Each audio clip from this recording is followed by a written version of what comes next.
Now, the head of Russia's Wagner mercenary group has vowed to transfer control of the Ukrainian city of Bakhmut to the Russian army by June the 1st.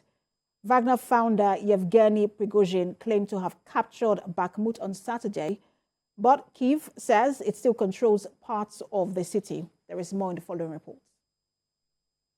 24 дня длилась операция по...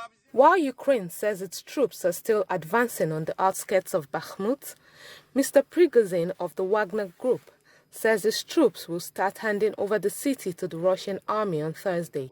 В Минобороне даже медаль специальная была введена о взятии Пальмиры. Я уже говорил о том, что ее получили все, вплоть до... In an audio recording on Telegram, Mr. Prigozhin said Wagner will leave Bakhmut from 25th of May to the 1st of June. But Ukraine's Deputy Defense Minister reiterated that its forces still have a small foothold inside the city and are advancing on the outskirts, adding that the intensity of their movement had reduced.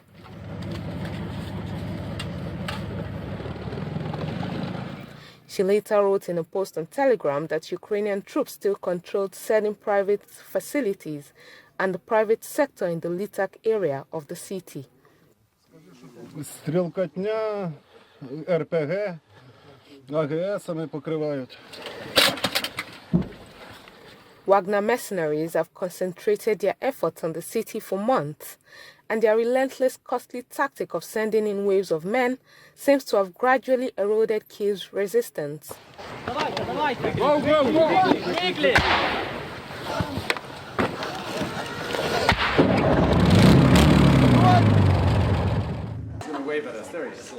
While speaking at the G7 summit in Japan on Sunday, Ukrainian President Volodymyr Zelensky insisted Bakhmut is not occupied by Russia. Russian President Vladimir Putin congratulated Wagner after it said it had captured the city.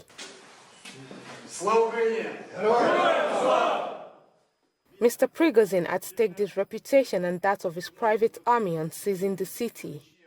He had repeatedly targeted top Russian military officials, criticizing them publicly for not supporting his troops. Last month, he even threatened to pull out his troops from the city if they were not provided with much-needed ammunition.